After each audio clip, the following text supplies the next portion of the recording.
大家好，我是绵阳。刚刚我飞行了1800公里，又坐了2小时高铁，再转了1小时汽车，终于来到了甘肃武威祁连山脚下的这所9年制义务教育学校。我们学校的学生他们特别特殊，基本是留守儿童，家庭条件呢特别差。校长告诉我，学生的学费、杂费、教材费、住宿费，甚至早餐都全免，但午餐和晚餐还是要自费。好在我玩了近1年的游戏中有一个公益活动，玩家在游戏里制作和捐赠一定数量的红烧肉和炸酱面，就能换取公益组织捐赠给乡村儿童1学期的营养餐。所以我受邀来到学校，以帮厨的身份为全校学生做晚餐。那么问题来了，你喜欢吃红烧肉还是炸酱面？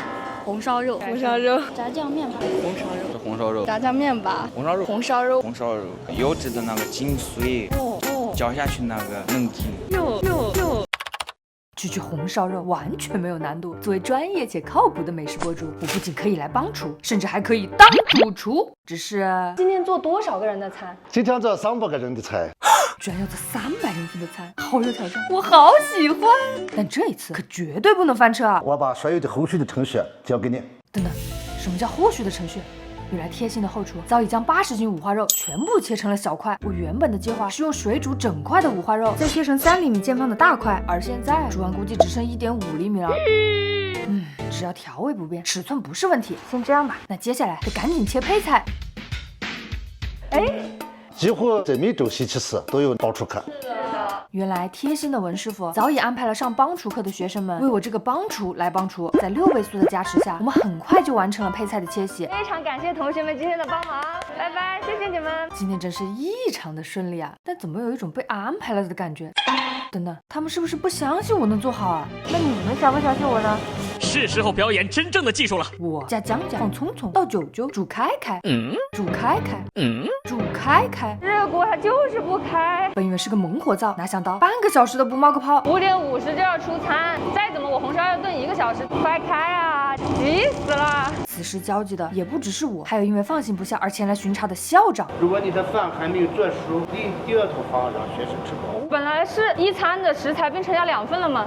不影响，不影响。校长说不影响，可我用脚趾头想都觉得很有影响。校长是为了学生能够按时就餐，才贴心的准备了 Plan B， 而我为了能按时出餐，来之前每一个制作的步骤都在家中有所尝试，每一种翻车的可能都在脑海中有所演练，每一份营养餐都是玩家的爱心，我绝对不会浪费。不用准备了，可以的，可以，相信我，相信我，行。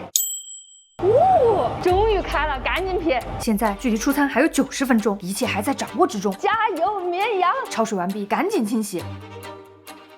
此时，食堂阿姨们也换好了服装，正在配合默契的炒着配菜。我和刚刚磨合了2个月的新助理也配合默契的炒着猪肉。在加水炖煮之前，最好先将猪肉煎香，以逼出多余的油脂。那就需要把猪肉稍微一翻。每一铲子下去，就跟扎进了水泥里，这根本炒不通。用尽浑身力气，也只能勉强翻动几十粒，只能2个人轮岗，慢慢翻，慢慢铲。然而这时，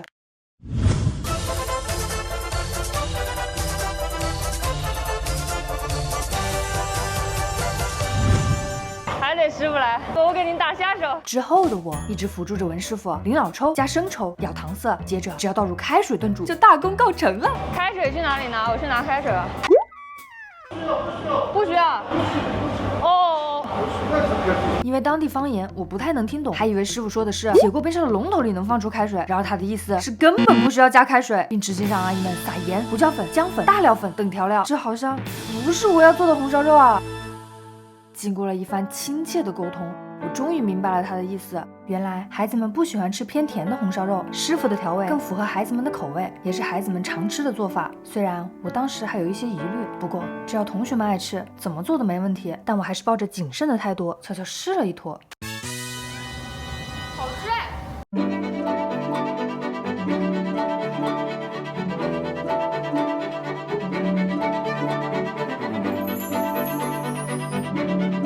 赶上了，真是太好了！6点钟，我们做到了。绝对好。阿姨会记住每个学生的饭量，给他们盛不同的分量。校长说也有学生不爱吃肉，所以他们还会配上土豆。怎么样？刚入口，有滋味，刺激你的舌蕾，再入口，咸味，挑动我的浓眉。这红烧肉肥而不油，咸而不齁，入口浓稠滑溜，咀嚼绵润软柔，肉汁在咻咻咻咻的流，筋肉在嗖嗖嗖嗖嗖的抖，入口即化。漂亮姐姐做的饭我最爱吃了。看完视频一定要一键3连。晚餐吃完，同学们按时回到了教室，开始了3小时的晚自习。而当时的我多少还有一点点小失落，因为在出发之前，无论红烧肉还是炸酱面，我都有认真研究、仔细总结，本想以我和助理2人之力为同学们呈现出不一样的一餐。然而最终不仅极度依赖文师傅的帮忙，而且同学们吃到的红烧肉还是和平时没什么两样。但只要稍微一想，就能理解校长和文师傅的想法：一要保证出餐的时间不至于耽误晚自习；2要避免食物的浪费，因为有些孩子不吃肥肉；3是维持平时的味道，保证学生们都爱吃，因为这一顿看似朴实的营养餐，无论对孩子还是对校方都很重要。大部分孩子的家离学校10多公里，最远的离学校40多公里，每天回家吃饭难免影响学业，而在校1人的餐食费用几乎够全家吃上1天，不是每个家庭都愿意支付，都有能力支付，这笔并不算小的开支，更何况一个家庭还不止1个孩子。到学校住下吃这个营养餐呢，学生不再为路途遥远，不再为经济困难呢发愁，可以不辍学。如果说第1天的见面，同学们多少还有些腼腆，那第2天、第3天的他们就只能用热情奔放来形容了。不但不躲镜头，还会主动凑过来拍摄，甚至会排着队来找我要签名。被这么多人围着签名，我不禁暗自窃喜，以为他们都看过我的视频，结果一转头，我上学的时候可不敢这样冲进校长办公室啊！校长办公室。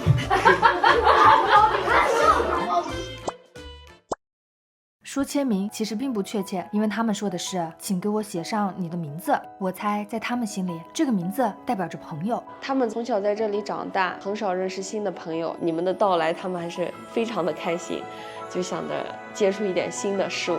在我看来，这些风华正茂的少年们未来有着无限的可能，但在当下他们也有力所不能及的小愿望。我想长大去很多地方游玩。我想去兰州、北京、去西藏、新疆、酒泉。为什么想去酒泉呢？那有个姐姐。我想见到我也在想。我想见我的爸爸。姐姐，我想你了。哥，你能不能过来这边看一下我？爸爸，我好想你，你能不能过来看一看我？像如果他们父母在跟前的话，陪伴多一点，孩子可能能接触到更多的正确的引导。就像有的时候或许在学校会受到一些委屈啊，可能都没有地方去诉说，他们缺少的最多的还是陪伴。那我又能陪他们做些什么呢？这让我想起了之前看过的一部关于留守儿童的电影。当孩子看到为他燃放的烟花时，无比激动，无比喜悦。好在我是湖南人，几经辗转，托家乡的朋友们联系到了湖南浏阳的相关企业，采购了一批为数不多的烟花，终于在3天之后迎来了接货的时刻。令我们没想到的是，当对方得知观看对象是山区的学生们之后，居然还赠送了好多香货。祁连山下雨后清新，地势平坦，周边空旷，的确很适合为可爱的孩子们、为可敬的老师们、为捐赠爱心的玩家们，也为屏幕前善良的你们奉上一场绚烂的烟花表演。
当一名宇航员，当医生、英语老师、数学老师，当一名歌手。